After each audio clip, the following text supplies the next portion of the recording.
welcome you to Snow Creek Elementary, and thank everyone for coming out to support your area and your candidates. I'd like to start our meeting like we start all of our meetings here at Snow Creek. If y'all would please stand. Gentlemen, remove your hats. We'll pledge allegiance to the flag and follow with a moment of silence, please.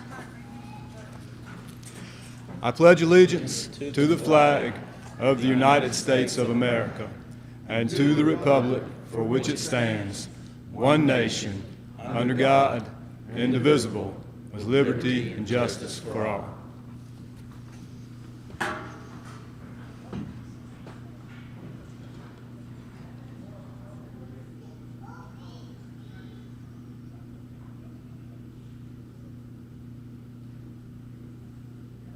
And thank you. Again, I'd like to welcome you here to our elementary school.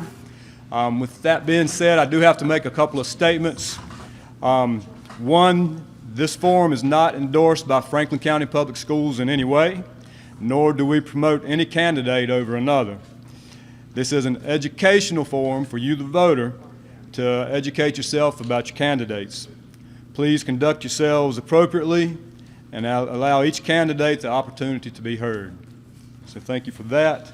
Along with that, Ms. Kitty Adams, I'd like to thank her for organizing this and putting it all together. And in turn, she would like to thank the following people and organizations for what they've done to get this run together.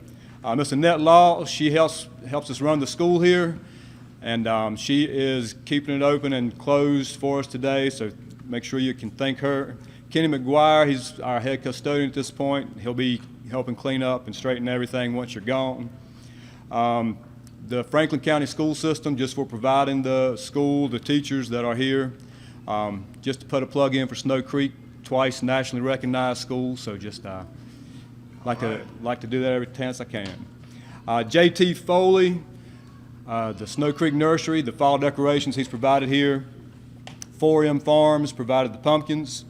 Steve Oakes, he's running Cable 12 for us, video on this forum, and you can get with him as far as where you'll be able to see that later on. It'll be videoed for you. Glenna Moore, helpful and loving support. Gordon Metz, being the moderator for the forum. The candidates for being here so we can hear your views on the issues that we have in our district.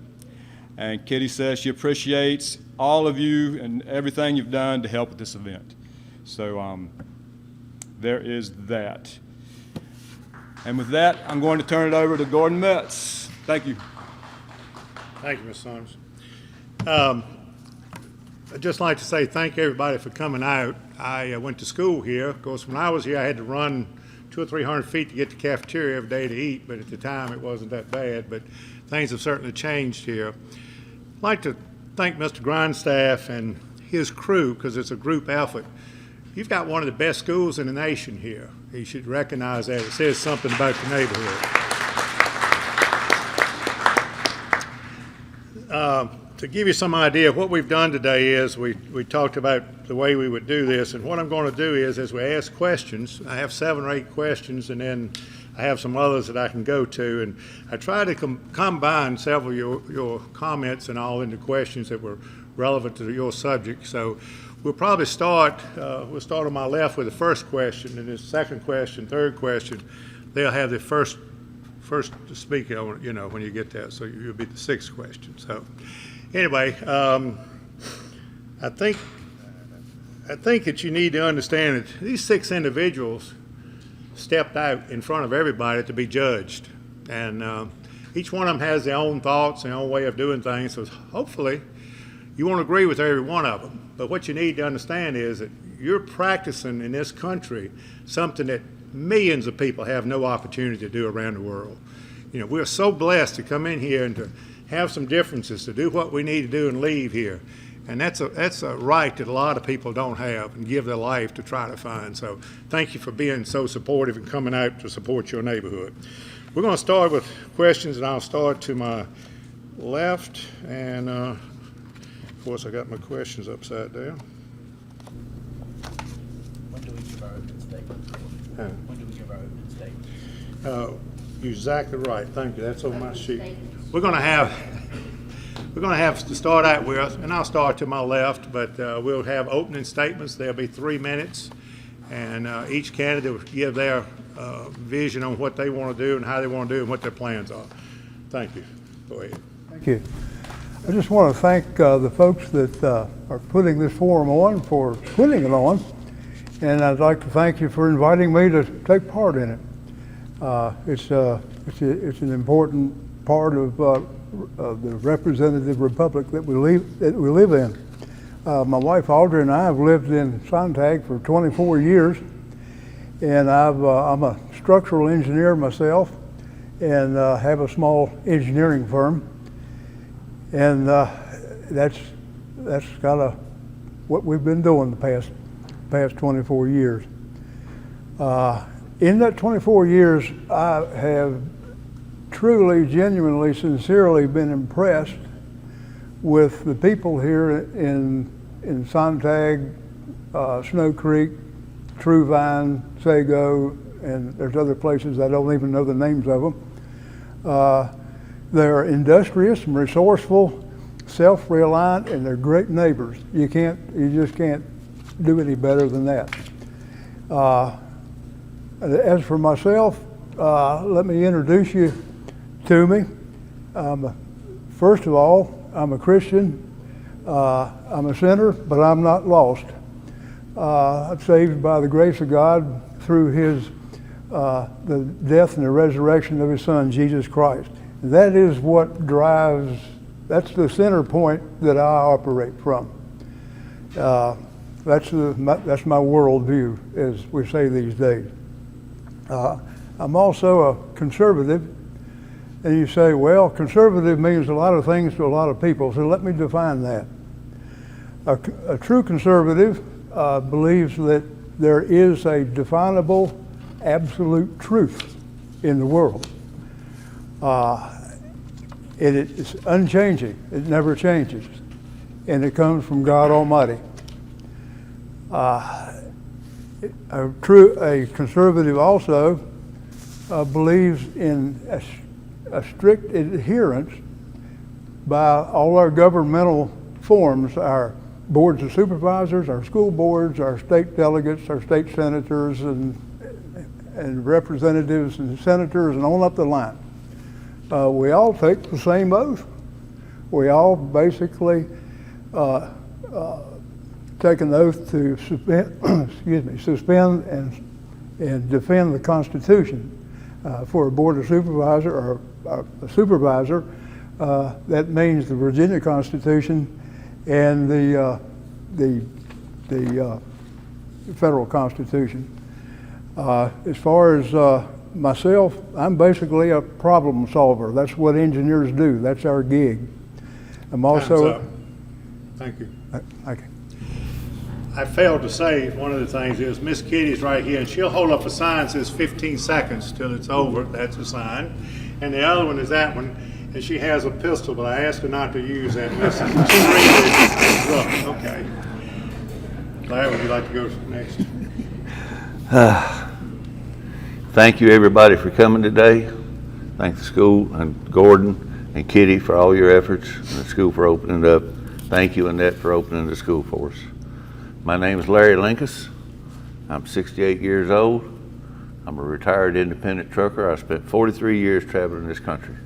This is a beautiful country we live in, and I wish everybody could get to see it. I have seen it all, but I always come home to Franklin County. I was raised in Burnt Chimney. I've lived in Snow Creek for 37 years now.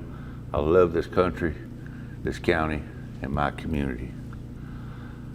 As far as what I would like to do for this county, I would like to strongly support our education system, our fire and rescue, public safety, our sheriff's department, police departments, and our small businesses and our farmers. Our farmers and our small businesses are the backbone of this county, and I think they need all our support we could get.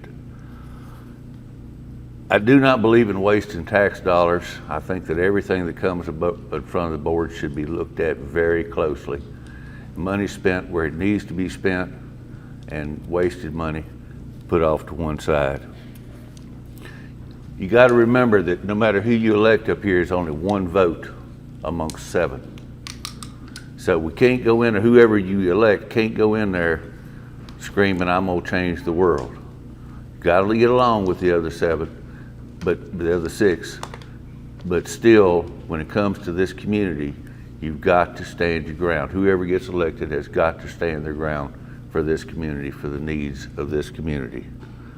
I will listen to you, and I will remember that if elected, y'all put me in. And it's y'all's opinion that counts.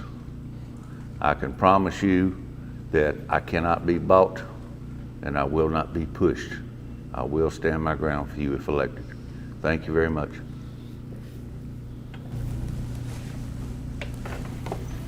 Thanks everyone for taking time out of a beautiful Saturday to come and educate yourself on your future representative.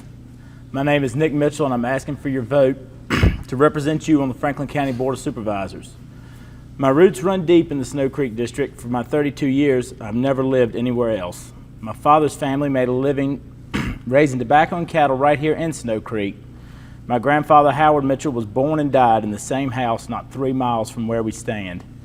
He met my grandmother, Betty Lou, who was the daughter of Jack Bondurant, just across the creek. Together they raised 5 boys, 4 of which still live in the district. My mother's family also has deep roots in the Sontag community. My grandfather, Tilly Anderson, was a successful businessman who did a lot for this county and continues to be one of my greatest inspirations. He and my grandmother, Violet Anderson, raised 5 children, all of which stayed in the Snow Creek District.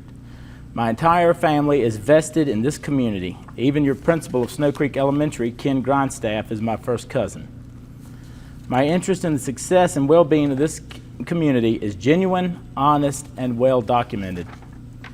With the support I have received from not only my immediate but also extended family on both sides, I have chosen to own land, start a business, and most importantly, raise my family right here in the district. My wife, Amber, and my children, Brooks and Emma, will be my inspiration to make sure our community is well represented in our county government. In order to ensure the success and well-being of our families and businesses, I feel that these are the greatest needs that have to be addressed. Our area is in need of reliable and dependable emergency services.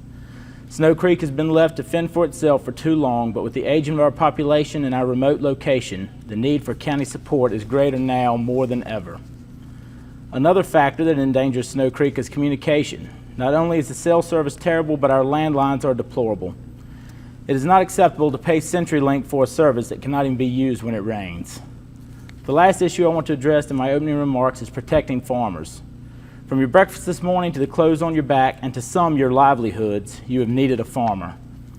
Farming is a large part of our economy, our culture, and our traditions, and I plan on it staying that way. The need for rural agricultural areas like ours in Virginia is very important. With my roots, my family, and my vision of the future, I am positioned to represent Snow Creek and its families in our county government on a personal and professional level. I look forward to representing you in the future.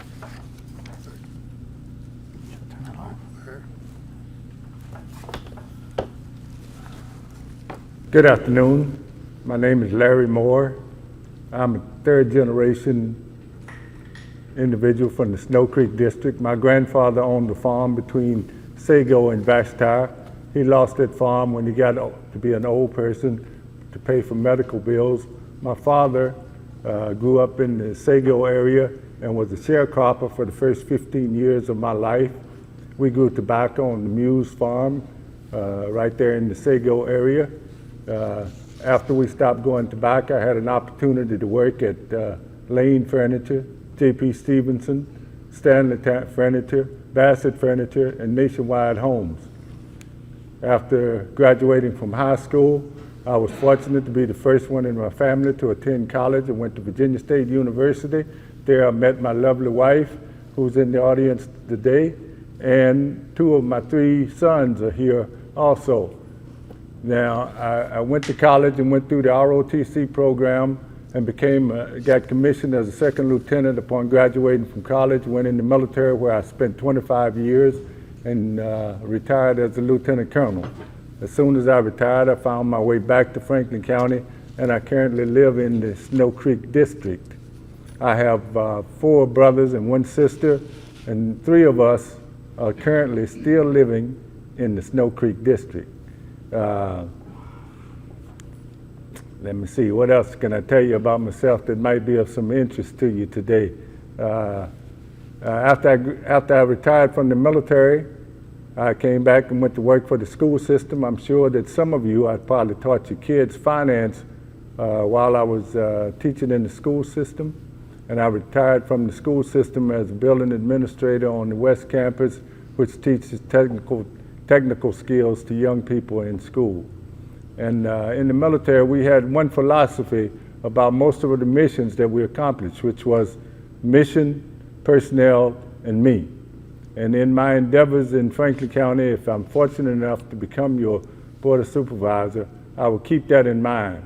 I will always fight for what is best for Snow Creek, the Snow Creek District, what is best for Franklin County, and I will always consider myself not at all in the situation, but what is best for the citizens of this district. Thank you. Hello, everyone. Thank you for inviting me to the Snow Creek Candidate Forum today. My name is B. Carol Haynes, and y'all know me better as Carol.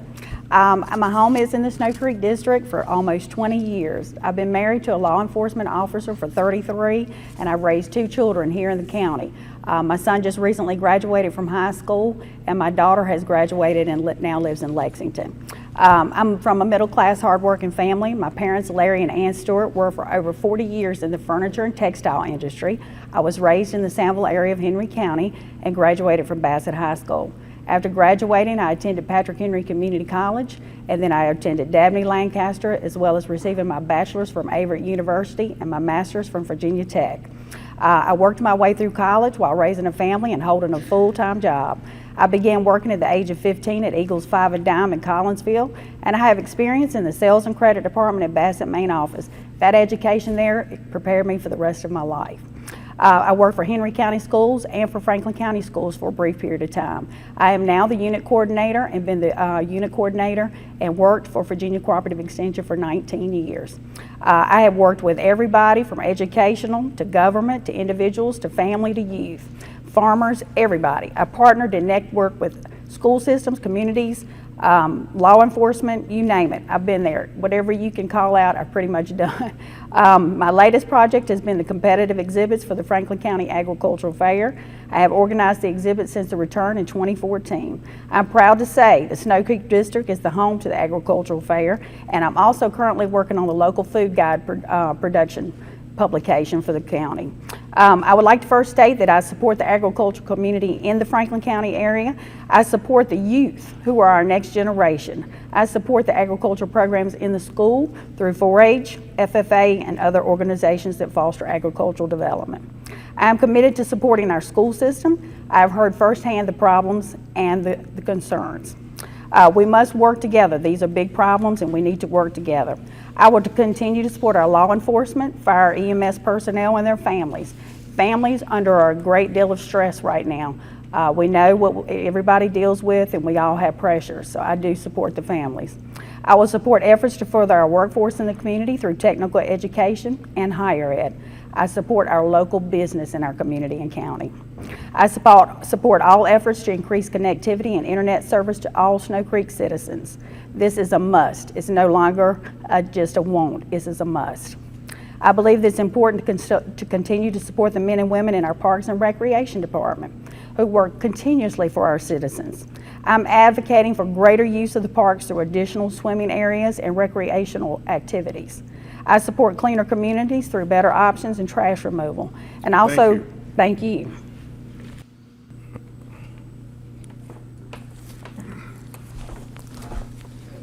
Thank you for the invitation, and I will start. My name is Carl Martin. I also grew up across from this school. My mother passed away in the same room that my grandmother passed. I've been here most of my life. I worked through high school. I worked on a farm. I worked for American Furniture Company, and I worked into a position as in personnel, worked for DuPont, but for 47 years, I worked in law enforcement. And I will tell you the definition that I have for a conservative. A conservative, which I am, spends your tax dollars the same way I spent mine because they didn't come easy. A lot of people that grew up in this neighborhood, I didn't know what poor people were. Most of us were. If you work hard, you can overcome that. It comes down to being a responsible conservative with the idea that the way we started this gathering was almost perfect because there are still people that don't know the words to the Pledge of Allegiance. I dealt with some of those as well. I'm definitely looking at things in this county that are going to be far different from what there are in California, New York, or Chicago. The country that I grew up in was tobacco country. It still is. And look at what the farmers are facing in this part of the world, and look at what diversity has caused when it comes to changing jobs. I'm looking for something that will increase the ability to keep your grandchildren and your children here after getting a good education, and part of that has to do with an interstate that was planned a lot, many years ago. As a matter of fact, I had an uncle tell me that when I was worried about an interstate coming through my house, he said, don't worry about the interstate because it is not coming through anytime soon. The groundhogs will be delivering your mail before the interstate ever comes through Franklin County. There are a lot of things that I'm in favor of. A lot of it has to do with my career in law enforcement, which spanned 47 years. I believe in both constitutions. I believe in the Second Amendment. I was trained after 911 and a long time before that. I dealt with all, if you want to call them the alphabet agencies, everything from the FBI, DEA, put myself through DEA school because I was running into drugs of all kinds. We upgraded in 2001, we upgraded our firearms. We were the first to be called for a lot of different things, including work with Homeland Security. And I'm looking now to do the best I can with one vote, but I have the ability to change people to the point where a large group represents Franklin County and Snow Creek community. Thank you, Carl. What we'll do now is we'll ask a series of questions, and we'll start on the left. You have 1 minute to respond to each one of those questions.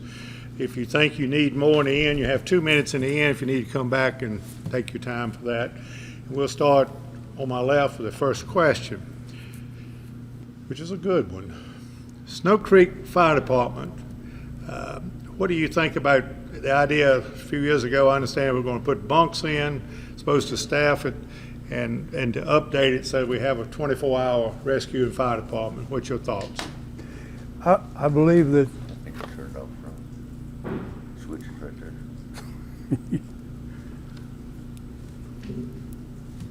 Is it working? No. I know it is now.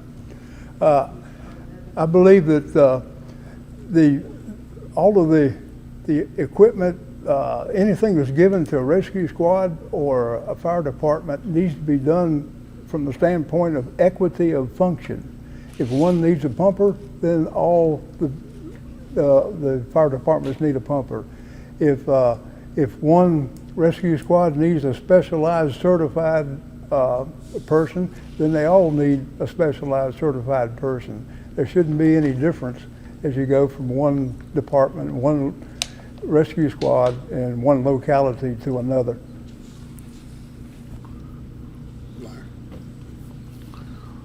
That is a very good question. As a volunteer EMT at Snow Creek Rescue Squad and pump operator driver at the fire department, I can tell you that we have been asking for several years for 24-hour paid staff at Snow Creek Rescue Squad, and for some reason we can't get it. The plans have been drawn to expand that building for close to 3 years now, and we can't get it done. We need to expand the building 28 feet. I think the original cost, Timmy Law, correct me if I'm wrong on this, was $168,000 to put in a day room, 2 bunk rooms, male and female, and 2 showers, male and female, for career staff. We have been begging the Board of Supervisors for several years now for this, and for some reason we can't get it. Thank you. This question has racked my brain all week when I've looked up 911 calls, I've looked at what it would cost, I've put it all together, and I've thought and I've thought and I've thought. And yesterday, while I was making rounds on a tractor sowing grain, it hit me that it's not about the money.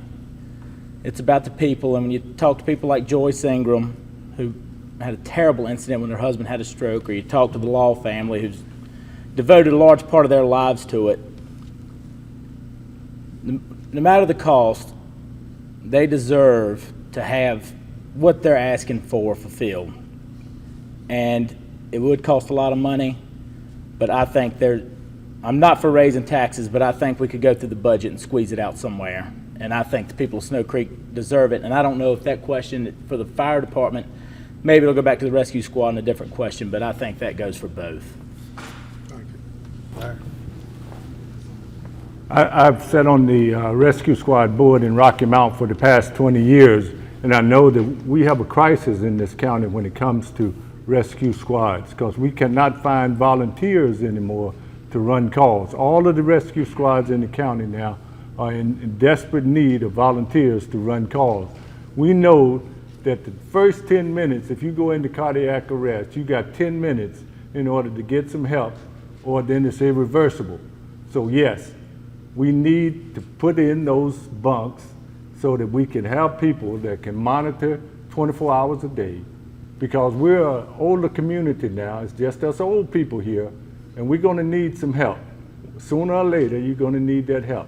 So yes, I would support wholeheartedly putting in those beds in the system. I too realize the importance of the fire and EMS in the area. My husband is law enforcement, and we know, the needs in this area. We see crashes. We know the emergencies. I too support expanding for bedding and shower. We need 24-hour service in this community. Again, I totally support that.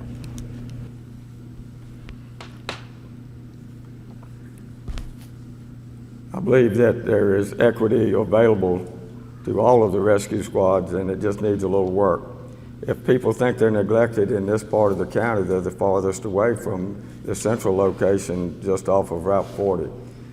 It's only right that the same ability to respond to any emergency time-wise can be had by the units that are here. And another paid professional here would make a world of difference. Allocation of funding is important. The board plays a part in that. And that is something that I will work on, with the idea that there are no forgotten parts of Franklin County, including one of the largest, which is Snow Creek. Thank you. All right, second question, and I ask Larry. Internet and phone service, what do you think needs to be done in Snow Creek? That is a very good question. I've heard people ask about putting in cable. That would have to go up every side road and pig path. I think the answer is more towers, and after doing some research, I have found that there are government grants out there to put up the towers, and there are companies that will help us get the grant money and talk to the providers to get it done. You just have to get in touch with these people to get it done. I think that is the answer, in my opinion. I think the county has already made great strides. I've talked to several board members this week, and we have received grant money that is set aside just for underserved communities such as us, and if you look at Endicott, Ferrum, parts of Callaway, and it is already underway. They've partnered with companies that are in surrounding counties like Patrick and Pennsylvania, and they're in the process of bringing fiber up. And in phase one, they've already done the towers, but a tower's not going to do you any good unless you're in line of sight of it, which I'm sure a lot of you already know. So your next answer is the fiber optic, and it's coming, and I was told by them that in the next 3 years you'd see 98% hooked up. It seems a little far-fetched to me, but they promised me that. So there's good strides, and I think we just need somebody to stay on top of them to make sure it keeps coming. At the Board of Supervisors meeting 2 months ago, they announced that Franklin County had received $89 million in a grant in order to improve communications in the Franklin County area. Now I want to make sure that Snow Creek, which has been neglected for the last 30 years, is not the last one to get that cell phone and broadband into this area. We should be one of the first because cell phone communication is not working in this area.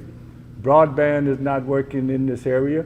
So we have a lot of people that depend on that, especially for first aid, medical, so my fight would be to make sure that Snow Creek is the first area, one of the first, to get that fund to correct that.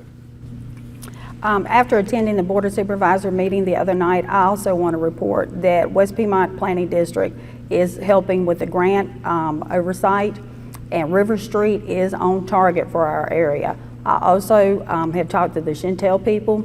As a matter of fact, I almost got hit in the middle of the road the other day when I stopped and asked the guy, I said, what's going on with this area with internet? He said, Chantel will be working out here within the next 2 to 3 months, and River Street is on target. I know it's going to take time. I also know the Appalachian Power has to do some infrastructure also to get some things moving. I too will stay on top of this. I need it. My son needs it. He is in college. We are suffering in this area. We need this bad.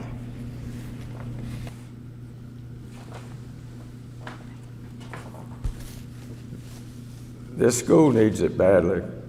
You come back with people that live on the outskirts of this particular area, bringing youngsters in when the weather's bad or when they're trying to catch up with homework. It's important. Our youth are important. One of the best schools in the nation is something that can improve even more with access for youngsters that have the ability to make a living in this county with an education that can't be beat. So yes, I think all of us would support, and again, money is an issue as well as population when it comes to putting towers in, and with the news that just came from the last board meeting, I think it is being addressed. Thank each one of you. We'll start with you on the next question on zoning and land use. How do you stand? Wait a minute, hold on. Mr. Shiflett didn't answer that last question. Oh, I'm wrong. I'm sorry. Thank you. Miss Kitty's on the ball. I'm glad of it. It's no doubt that the fiber optics cable is the best solution in the long run, but it may be a long run. In the meantime, there will be need for people to call the rescue squad at Snow Creek, and they can't get it done. There are intermediate solutions that may involve radio. I'm a amateur radio operator myself, and I understand the problem with radio signal propagations that you have with cell phone transmissions and the internet. And we may need to patch, so to speak, radio and just landlines to make sure that in the short term that a citizen can call their local rescue squad or the fire department. Thank you. All right. Nick, this is yours. Starting out, zoning and land use, what do you think about it? Zoning is a touchy subject that nobody likes to talk about. It would provide protection against solar farms, but it also restricts what you can and can't do on your land. Land use is essential to anyone farming. It makes it affordable. And what a lot of people don't understand is the Board of Supervisors has the power to take that away. And without land use, farmers wouldn't make it. And I have packets here with information regarding land use. Any landowner here who is not in that program needs to go see the commissioner and get involved because it's good and it's what keeps farmers moving. Thank you. Larry?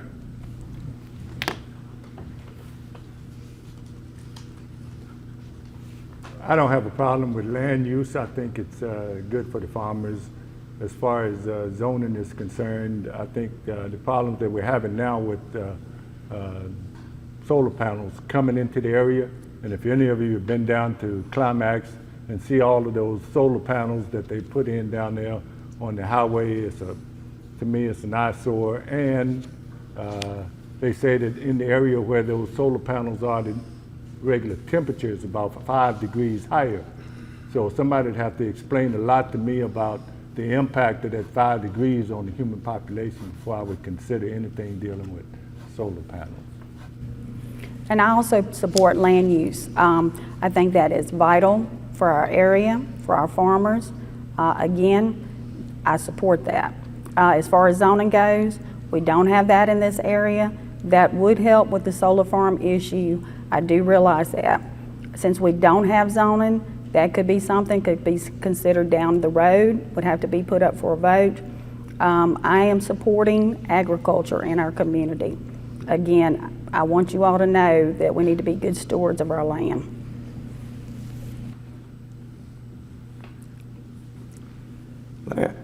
Excuse me. Land use is important in this area, but all across the United States when it comes to farming. Farming is an important asset for this country. Look at what's happening when you try to find help with crop and everything else that's going on, including some of our people that chose to keep forests in place rather than solar farms. I look to see something that has a plus and a minus with zoning. It's something that would be voted on, not something that the board would automatically push. But I think everyone that has lived on a farm all their life should be real concerned. Thank you. I'm a proponent of land use because it compensates the farmer for his willingness to use his land at a lower potential for profit than he could if he engaged in some other use of it, like real estate development. But yet a farmer chooses to grow crops and livestock and so forth because that's what we eat. So I'm a strong proponent of land use. I'm not a great big zoning and planning and zoning advocate because it puts the government in the position of telling you what you can do with your property and what you can't. With regard to solar farms, there's a way that the Board of Supervisors can oppose that. Thank you very much. Larry? I am not an advocate of the zoning. I don't think the government should be able to tell you what to do with your land. But the solar farm thing is an issue that does need to be addressed. As far as land use, a farmer's pasture land is valued at $300 an acre. His cropland at $550. Forest land at $370. You must have a minimum of 5 acres of crop and pasture land to qualify, or 20 acres of forest land. That's what they're charged per acre tax versus the $4,000 or $5,000 an acre for residential. You can't expect a farmer to raise cattle on pasture that's valued at several $1,000s an acre. It just won't work, or raise crops on land that's valued at several $1,000s an acre. The drawback is that if he sells a few acres, so there's a rollback tax that will be owed, but it's not that much. Thank you. I'll make one comment. I'll try not to do any more on land use from my Farm Bureau roots. A few years ago, for every dollar that a farmer paid in taxes, he used around 30-some cents of it.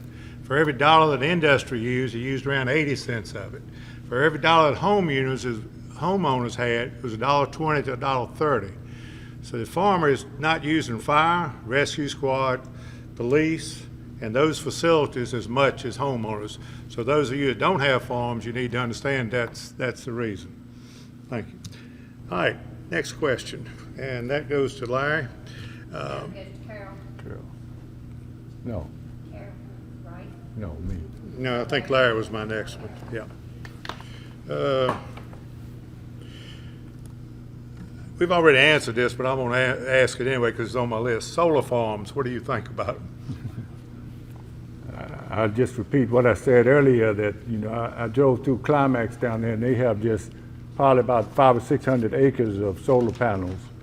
And nobody seems to be able to explain that 5-degree temperature increase in the area where those solar panels are.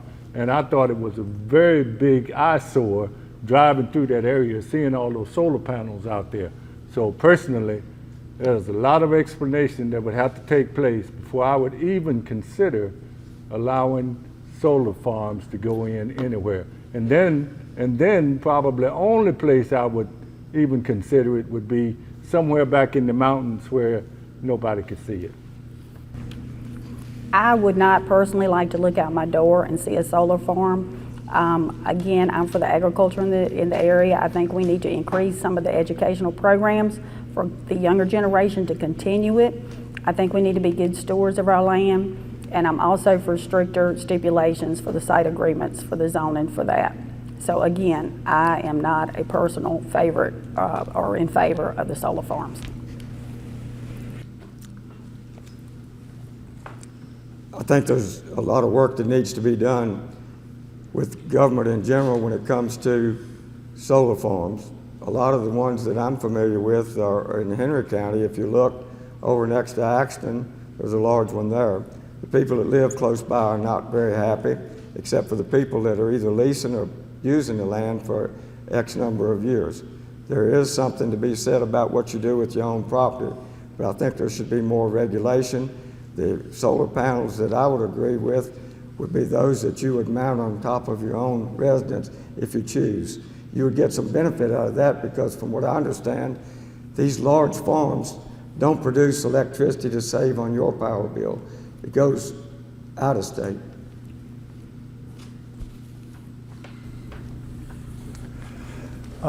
In our part of the county, there's no zoning, kinda, but there are uses that require what's called a special use permit, which is required just as much in our unzoned part of the county as the northern zoned part of the county. And a good example is a trailer park. You have to have a special use permit to develop a trailer park.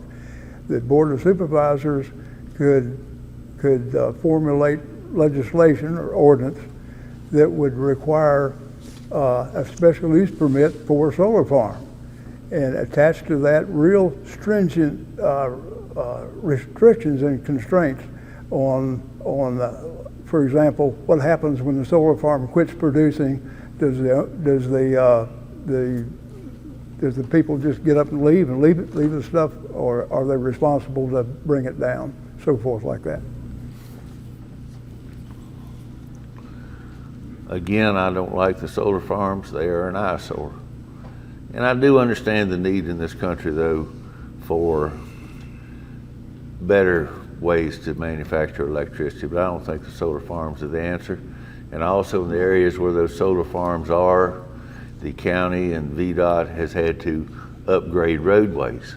That's an extra expense to the county and to the state to fix the roads. You got all the extra traffic, the equipment coming in, the people coming in to build the farms. And that is going to be a problem. Thank you. I was pretty fortunate to run into 2 board members this week and talk to one on the phone, and we've already butted heads over it. The juice is not worth the squeeze on solar farms. The county will not get the money that they're saying they will.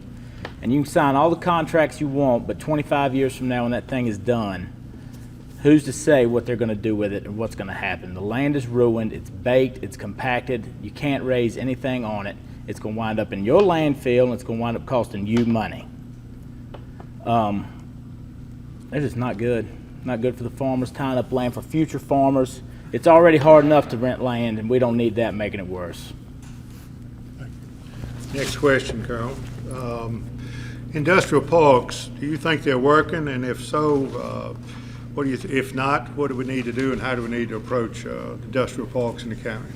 Right now, I think the Summit View has really been a disappointment to the community and to the county. I think they really need to take a hard look at that. As far as the future development, I think they need to get industries in here that look at our workforce and our skilled labor and is willing to, invest in maybe some affordable housing for their employees. That might be part of the benefit package. You know, I'm all for growth, but I think we need to push harder.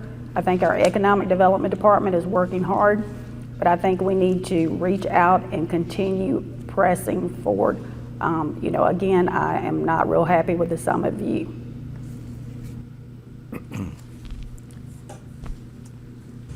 The industrial park, I believe, they got the cart before the horse.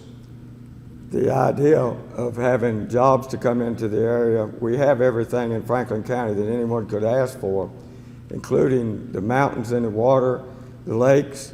We have a lot of opportunities with educated people that have taken advantage of college educations that go elsewhere.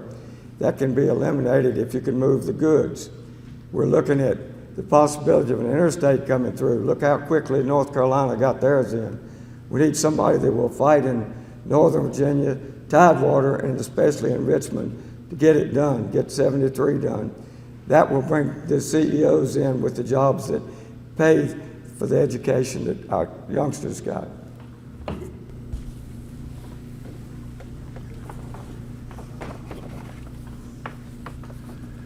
I believe that the Board of Supervisors needs to approach the idea of industrial parks with great hesitancy. The industrial park in Sidnersville, which I think has been in place for better than 30 years, is not even half built out. Not even half of the job producing potential that industrial parks are supposed to achieve has happened. I guess I have better hope for Summit View. I hope it is successful. But anytime the government, anytime a locality thinks that it has a better chance of succeeding at land development than the private sector, it better look at things very closely. I think that Summit View has been a big disappointment. Way too much money spent on way too little business coming in. I'll agree with Carl. They put the cart before the horse on that one. They should have brought in businesses, got more businesses to commit to coming into the park if they built it, before they spent all that taxpayer money on that park up there. I would like to see it expand and more business come into it. That's something the board needs to work on. The county needs to work on, is to promote more businesses to come into Franklin County, which would help with our labor force. I would have rather seen our current industrial parks filled up like the one in Sidnersville. I know there are a couple others. But regardless of what any of us think of Summit View, it's already been built. We're already making the payments on it. And I've heard stories of businesses trying to get in there, but it didn't quite fit the mold, and they weren't allowed. We got to change up some regulations and red tape from the board, get more in there, and I'd like to see a partnership with the high school, maybe getting some kids that trained up and ready to go to work, generate more tax revenue and get it going. Well, I personally think that in order to bring a business to a location today, there have to be a lot of incentives that are given to those businesses. You almost have to pay for them to come into an area. So we're not going to be able to get businesses to come to Franklin County until we get a lot of work done on infrastructure, interstate highway, airports, because they're not just going to come here. But if we prepare our kids and use our kids so that we can develop our own businesses and start them up in Franklin County, then we can create enough businesses to fill that park. Now, they've already decided on those industrial parks that they got out there. Nobody on this board is going to have anything to do with that because they already built. Now we got to find a way to utilize them. Thank you.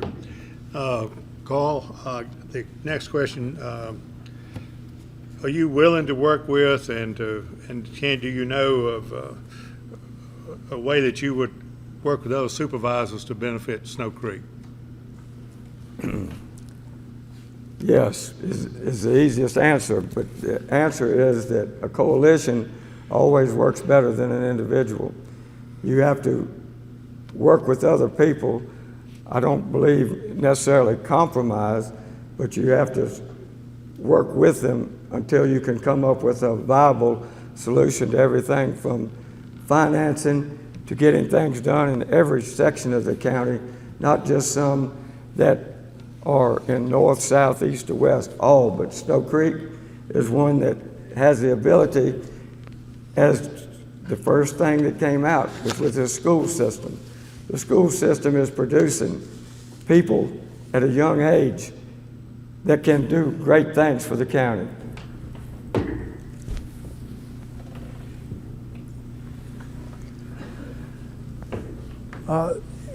It's imperative on almost any issue, any a prospective ordinance for all of the Board of Supervisors to communicate with each other, because each district has a little bit different needs, each district has a little bit different makeup, and to think that any one district is going to kind of whip the others into shape is not a good, not very likely. And so it just goes without saying almost that any supervisor has to work with the other six, no doubt about it.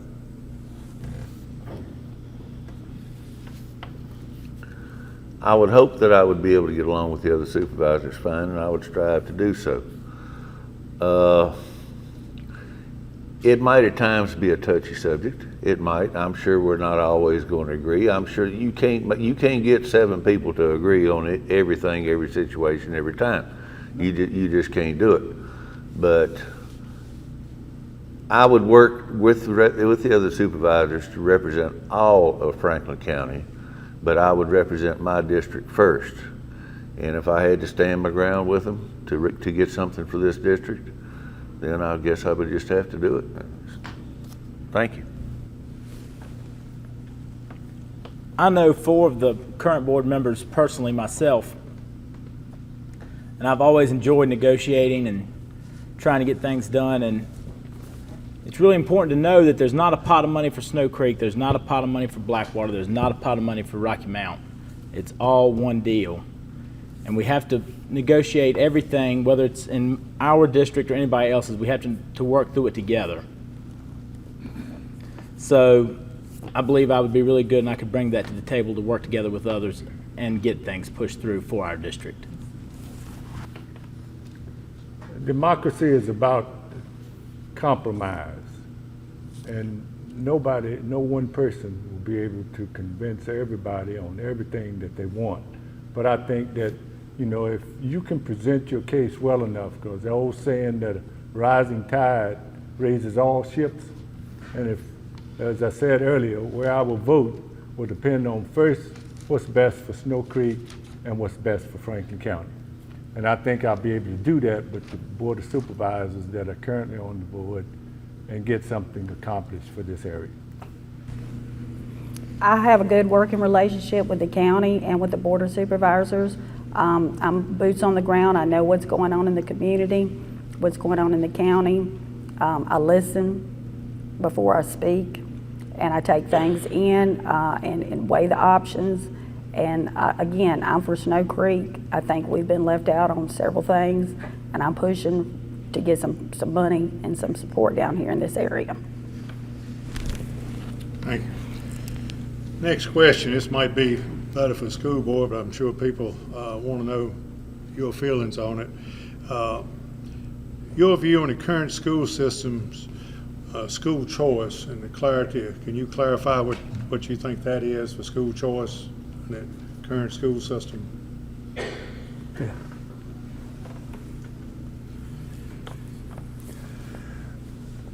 I believe that the authority and the impetus for education of children was given by God to the parent.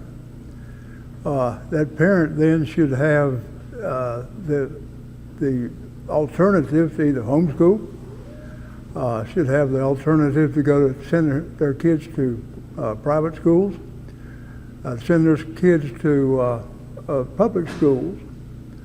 And yes, charter schools would be yet another way of a parent could could achieve the education of their kids, and I would be all for that.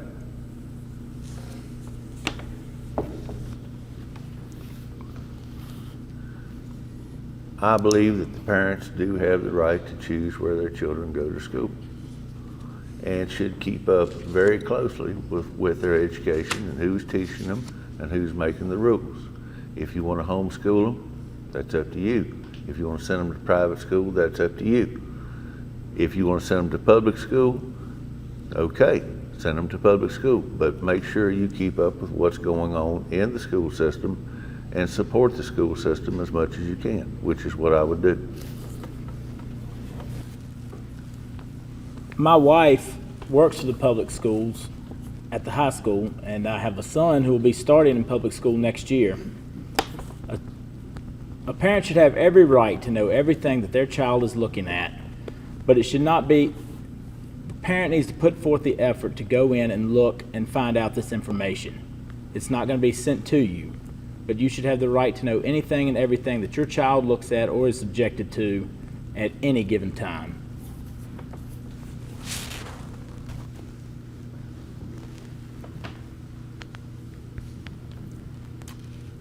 I'm a product of public education. I worked in the school system for 15 years. I'm pro-public schools.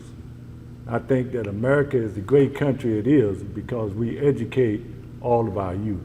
I don't understand how any private school could compete with a public school because of the resources available to them. And I know they do, and I know the private schools do a good job of educating their young. But personally, I'm pro-public schools because America will only continue to be great as long as our public schools are good.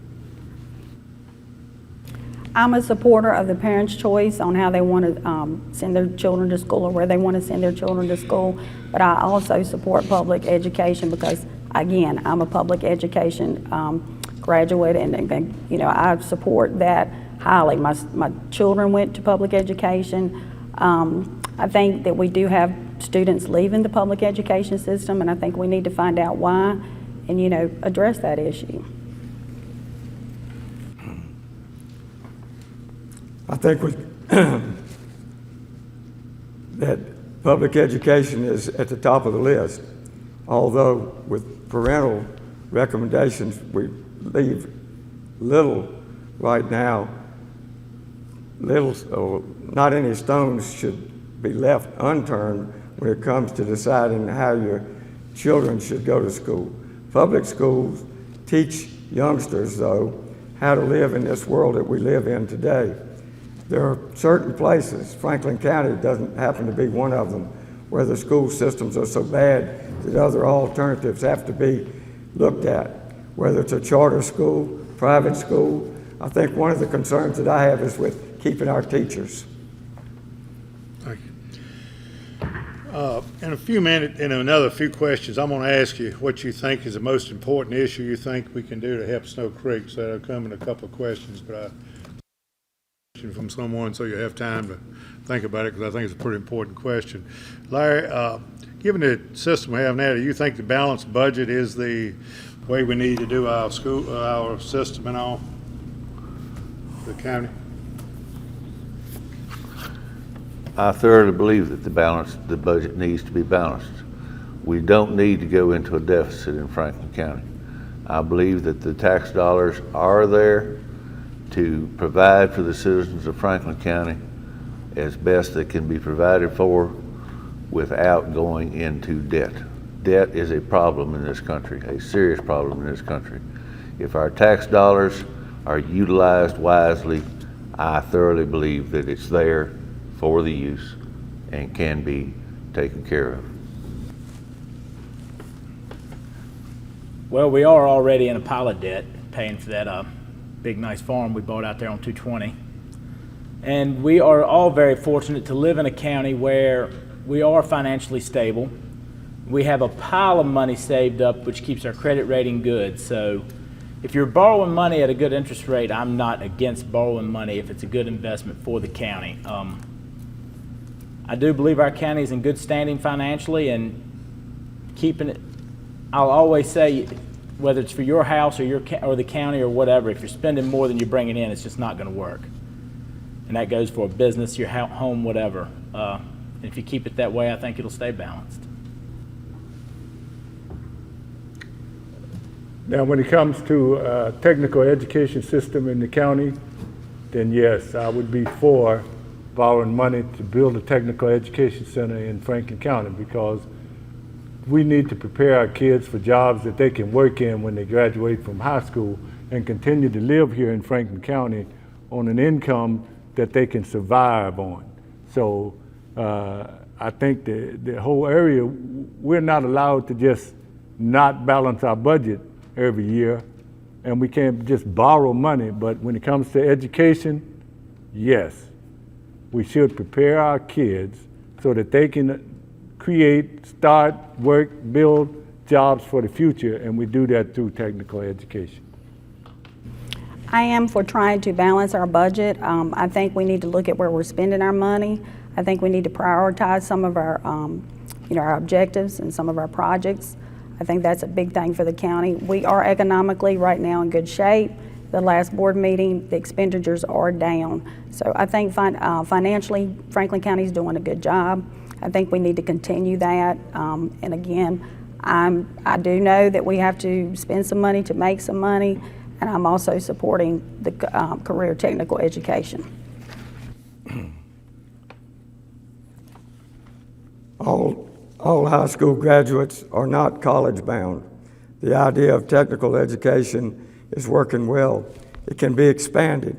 Look at the ones in the neighborhood that have gotten into laying brick, doing electrical work, doing plumbing. They're making a good living for their families. Those people are hard to find right now. So everyone is not college bound. We need to do what we can for those that are not, just as well as those that are capable and able to go to college.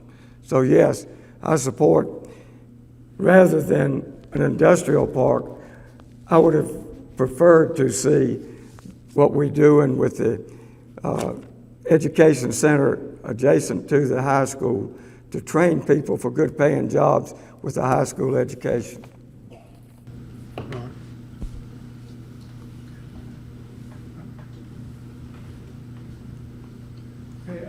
Our county is only one level removed from a family, from our families. Its finances are really handled the same way as a family. As a family, we have to balance our budget, right? If we don't, we lose our property maybe. But a family does have to borrow money sometimes to do things like buy a house. They need something to live in. The same thing goes for a county. Sometimes there are things that they decide to do, like Summit View Industrial Park, that requires them to borrow money.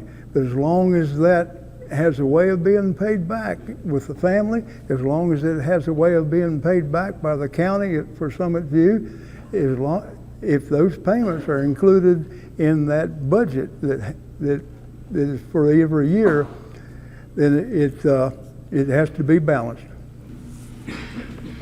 Thank you. Nick, I'm going to give you the next one here.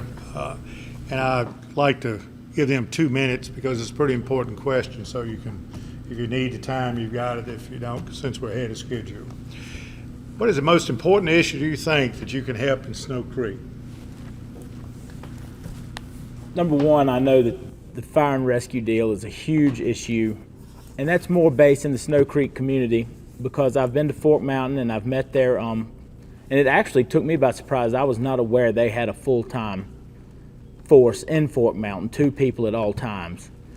And Snow Creek deserves that as well. I think that's a huge one.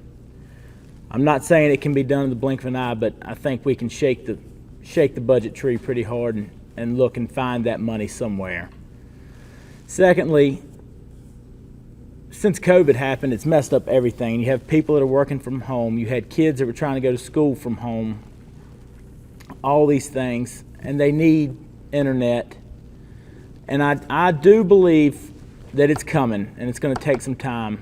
but I would stay on top of that and make sure that grant money is coming to underserved areas like the Snow Creek District instead of going to Westlake or somewhere like that where they're just trying to, it's just not fast enough for them. Getting broadband and getting on top of CenturyLink and figuring out why in the world, if they have the infrastructure and people are paying their bills, they can't talk when it's raining. They hooked me up to the internet and I couldn't even get the internet on 619. They sent me a bill for 4 months. And we deserve better. And they're in the process of being bought out, and I think the name of it is Brightspeed, and they have already met with the board, but someone needs to stay on top of them and get them on track because the infrastructure's here and they need to invest the money up to our standards. Franklin County has clearly now become a bedroom community, meaning that, our school system, I would disagree with most of them. We're not a great school system here in Franklin County. I was a part of it. I know we got a long ways to go to be a great school system. We have a good school system, but we can become a great school system. And we graduate about 600 students every year from high school. They go off to some of the best colleges and universities in the military. They go around the world, but they do not come back to Franklin County because there are no jobs here that they can come back and work in.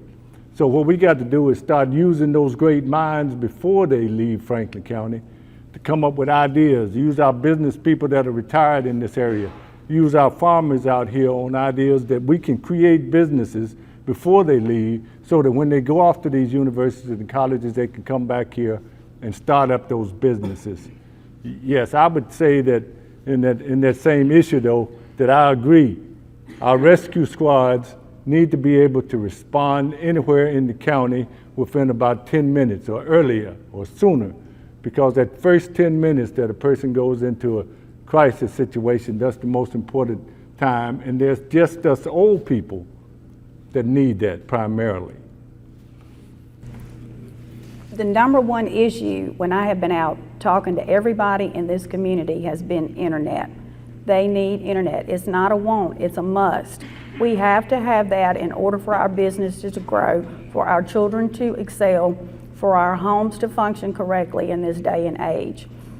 We need that. How many people in here use telemedicine? I mean, that's the big thing right now. If you can't connect, how are you going to get good medical service anymore?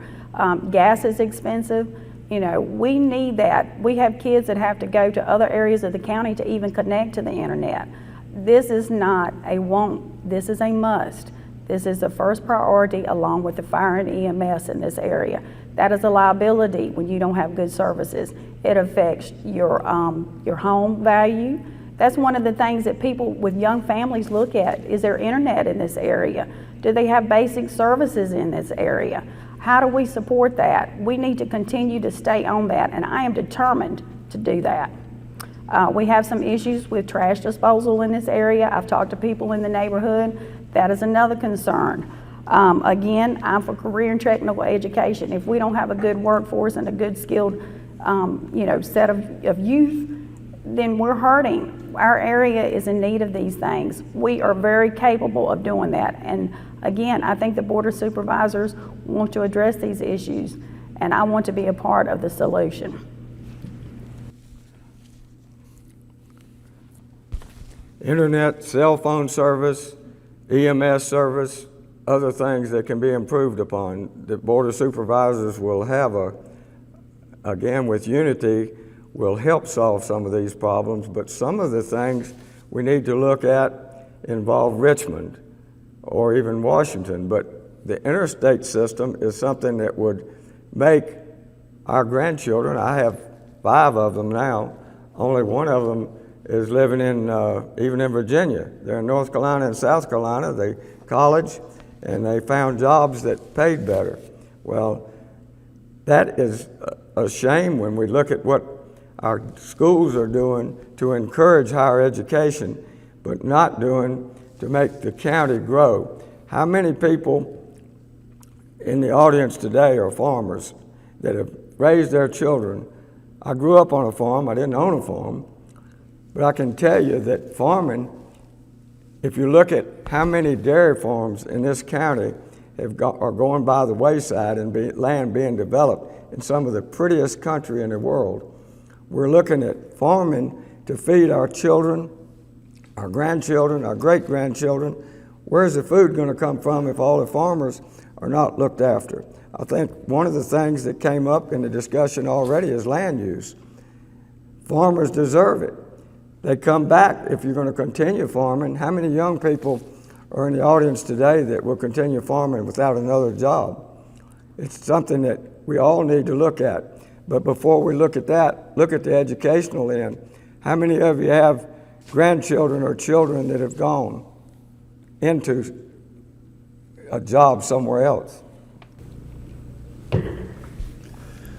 A few months after Leland Mitchell was elected, I ran into him at the store, the Mitchell store, and he walked over to me, and I thought he was going to cry. I really did. He said, he looked at me and said, "We can't raise taxes. There's people in this district that can't pay it. We can't be raising taxes." And that's rung with me ever since. Is there's a reality that comes with raising taxes anytime. But right now we're faced with whatever you want to call it, 10%, 12%, 15% Joe Biden inflation. And it's real. Look at what you're paying for groceries now. Look at what you're paying for fuel now, and on down the line. And inflation affects everybody. It affects individuals, it affects families, it affects counties. And the Board of Supervisors has got a tough job coming up the first of this year, figuring out how they're going to balance the budget. And the temptation will, of course, be to raise taxes. They'll be raising taxes because of Biden's inflation, taking it from families that are fighting inflation are fighting Biden's inflation also. It's going to be a very tough situation. It just is.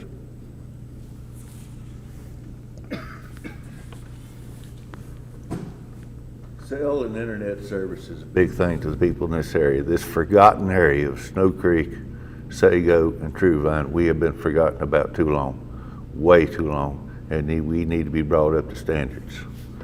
So that definitely needs to be addressed.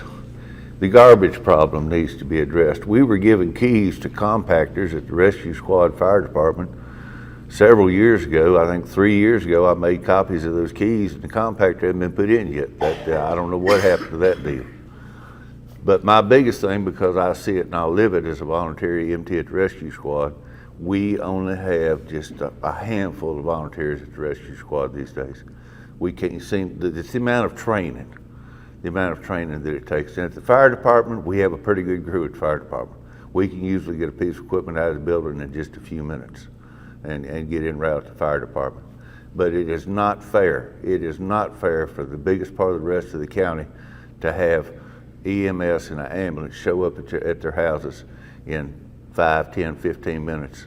And if you live out in the Sago area out here, you're looking at a 30-minute or so response time from Glade Hill, Fork Mountain, Rocky Mount. I had to call them back in June myself, first week of June, and Fork Mountain was 20 minutes getting to my house. Thankfully, it wasn't life-threatening.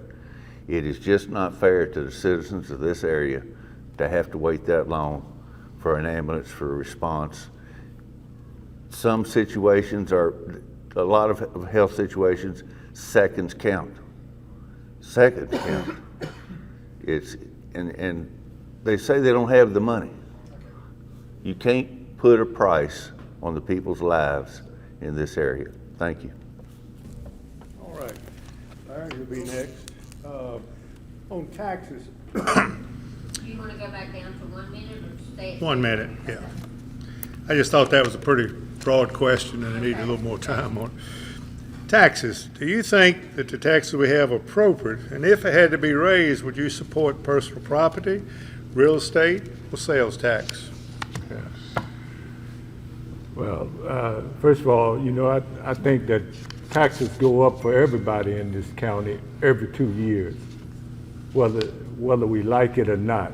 Because every 4 years, they have a reappraisal of everybody's property taxes. And then in between that time, they raise everybody's taxes by a penny or two. So every 2 years, basically, our taxes are going up, you know. Now, unless we can find a way to attract industry into Franklin County, they're going to continue to go up on us like this, and we can't stop it. And that's why I would be a proponent for trying to create our own businesses that are making nice wages so people can pay taxes rather than to be borrowing money. So I see my time is up. That 1 minute goes by very quickly. At least she didn't pull a pistol. So. Yeah, that's good. I'm not a proponent to raise taxes. I think we pay our fair share in this county. I know they reassess again in 2024, so be prepared. They're coming around. I can guarantee you that, to reassess your property. I personally feel like that, you know, we need to prioritize in this county. I am a big proponent for that. I think that we need to really look at some of our projects and things. I'm all for growth, but again, if you can't afford a Cadillac, you might have to go down to a Chevrolet. You know, just don't buy a Ford. Just picking.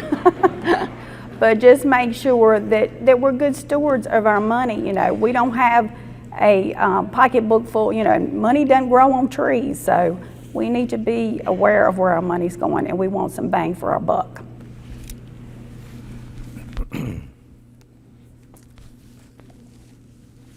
Raising taxes is not going to always solve your problems. Spending is an issue, not just with the federal government, spending more than they have coming in.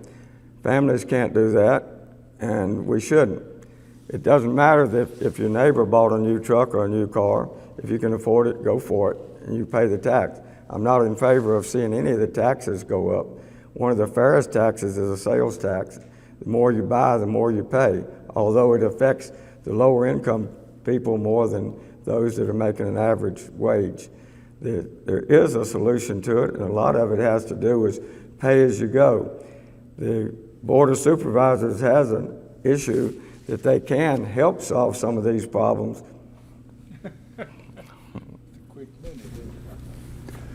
Okay, well, I kind of wandered into this a little bit ago. The issue that makes this so imperative now is this high inflation that we're dealing with, because the families of the county, their money's being degraded by double-digit percentages every day. The county's got the same problem. I don't think that raising taxes to any great degree is the way to go. The way to go is like Carl just said, let's look at the spending side, and we'll find things that we can do without in Franklin County and handle it that way.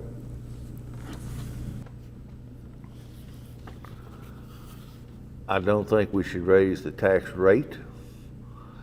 I'm not a big proponent of the reassessment. I don't think sometimes it's done fairly. They reassessed a piece of my land a couple of years ago that the man didn't even look at because there wasn't a way he could get to it in his car.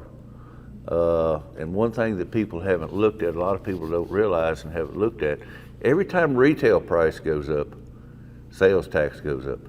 If you pay double on retail price what you were buying last year, the sales tax doubled. So I'm going to assume that there's a lot of extra tax dollars already coming in just from that, because retail sales have gone up so much. I'm not a fan for raising taxes in any way. And the way the question's worded, so if we had to pick one for sales tax, personal property, or real estate, if I had to pick one, it would be sales tax, because I feel like personal property or real estate is punishing you for what you may already have. And I feel like we're already paying enough. But to what Larry said there, I know you all got your personal property statements this week probably.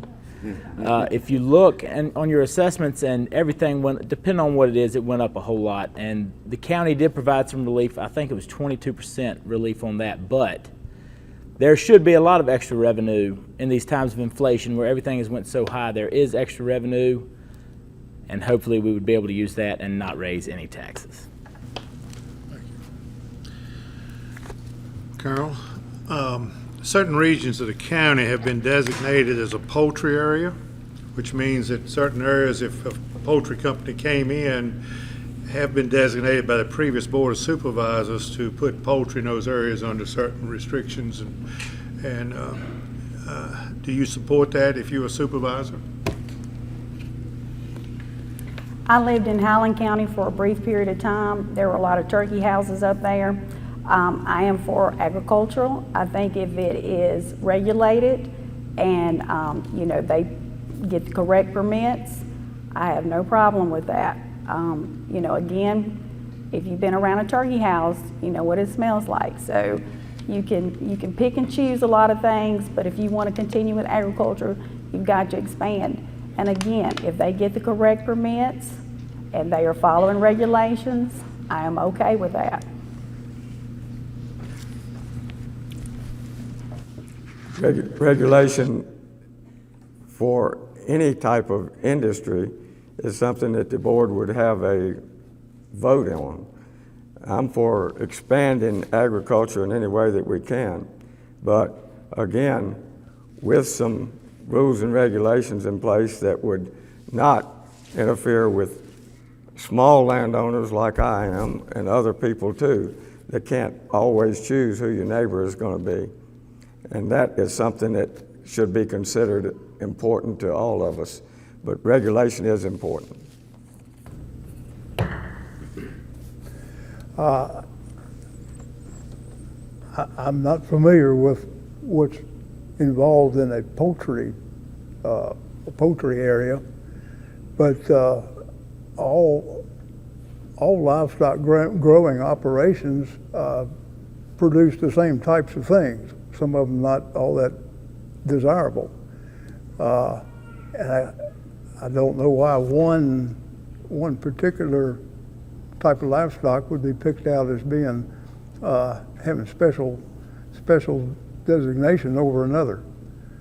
I guess that's my response to that.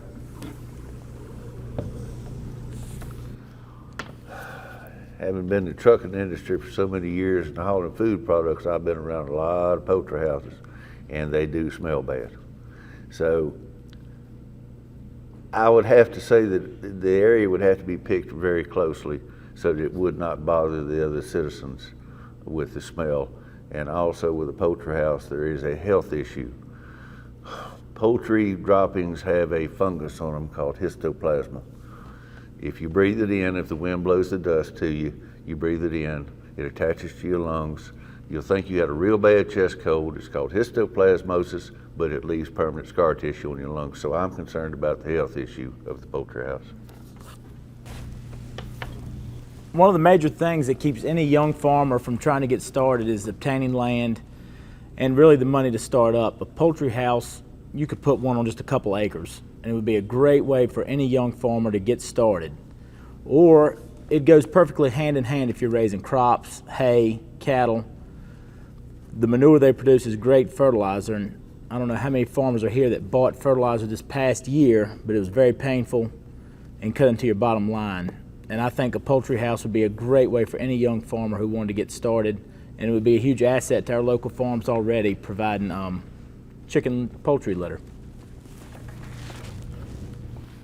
Any industry coming to an area has its pros and cons. And, you know, I would probably agree that if they get the proper permits, then they should be allowed to do it.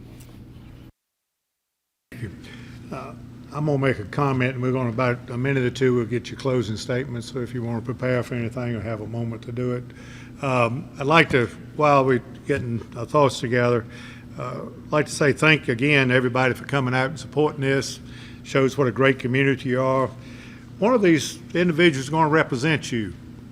And so once that's decided, I hope that you will support them and hope they do very, very well. Because the better they do, the better your community will do.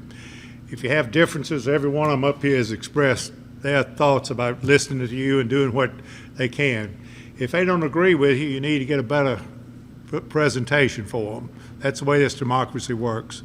So thank you again. At this point, we'll have a 2-minute closing statement, and I guess we'll start with Larry. Ron, that'd be fine, yeah. excuse me, my closing statement is going to be fairly short. I get back to what it means to be a conservative.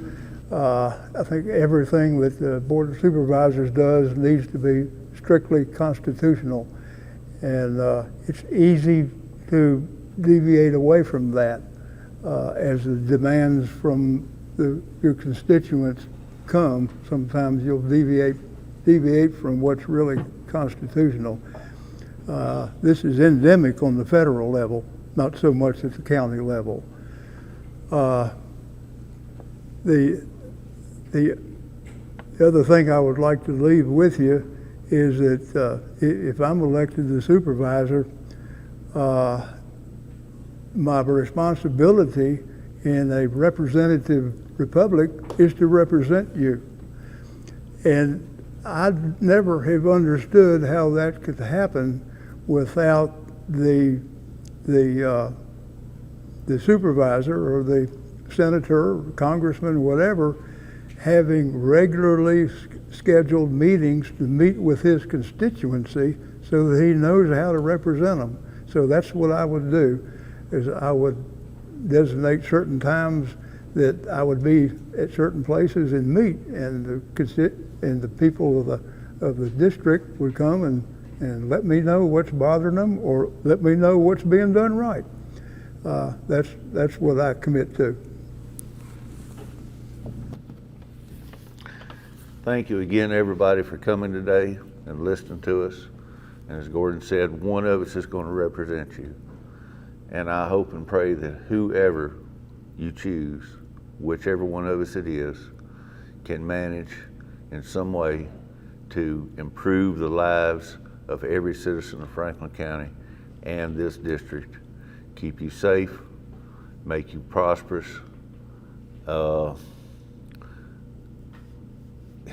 watch after your tax dollars, and as I said before, I will listen to you. If you vote me in, I will listen to you. You come to me, you tell me what your issue is, and I will work on it, I will check into it. And I cannot be bought, and I will not be pushed. I will represent you the best of my ability if I'm elected. Thank you. Whether you're from Fork Mountain, Sago, Sontag, Sidnersville, Snow Creek, True Vine, Doe Run, or wherever in the district, I know somebody in all of them. I'm out here with you guys every day working, raising my family, trying to keep the business going, and also working my job. I know your concerns because I feel your concerns. I'm professional enough to spend your money fiscally minded, but personable enough to know when something needs to be done, regardless of the cost, it just needs to be done because it's the right thing to do. I'm asking for your vote, and I promise to represent you to the best of my abilities. I grew up in this area. I came back to this area when I got out of the military.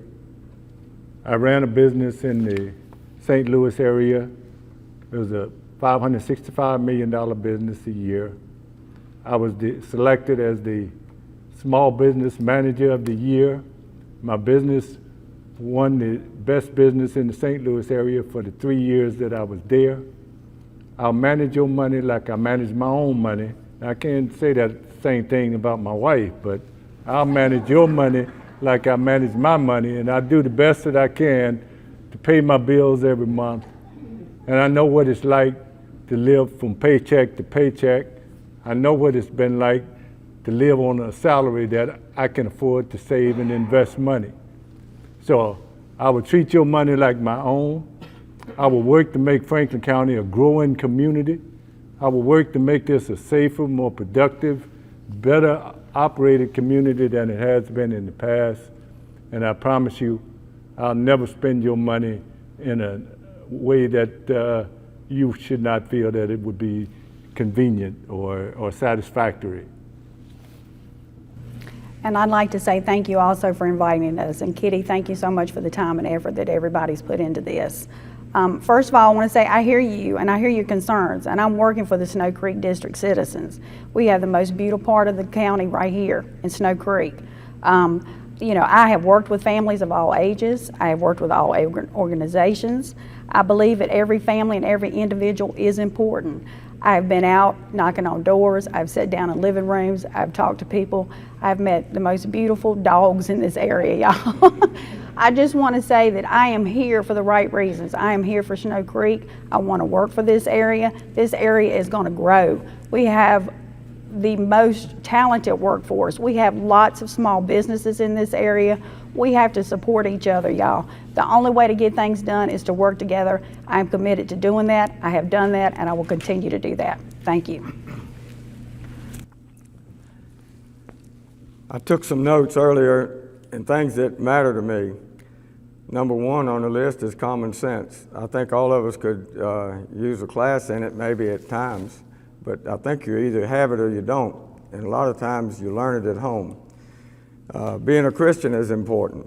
Something that I told someone earlier and I use in graduation notices.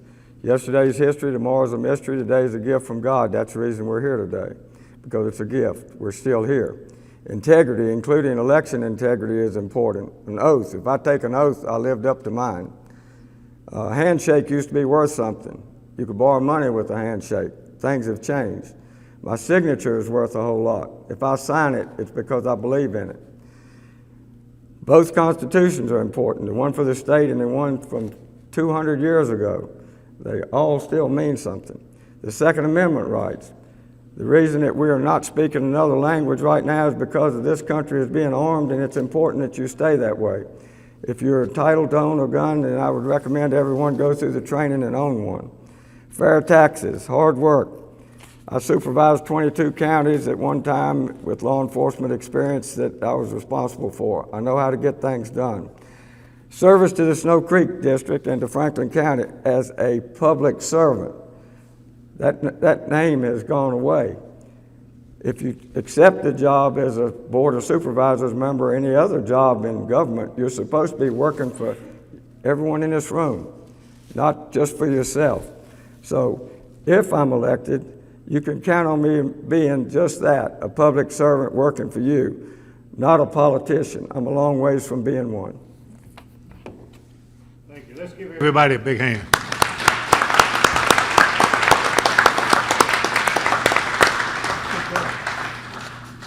These questions that were asked today, we tried to keep them on a local level. There's several questions on other levels that we did not ask, but we thought it'd be more appropriate to have them on a local level. I'd like to thank Miss Kitty and all the people I mentioned before, the school and everything, for having this great event, for you coming out. We're a few minutes early, and I'm sure each one of these people would love to talk to each one of you if you have any questions. And you're very, very fortunate to have this group of people up here to represent you. Thank you for coming out today. Thank you, Jordan. Good deal. Everybody did great.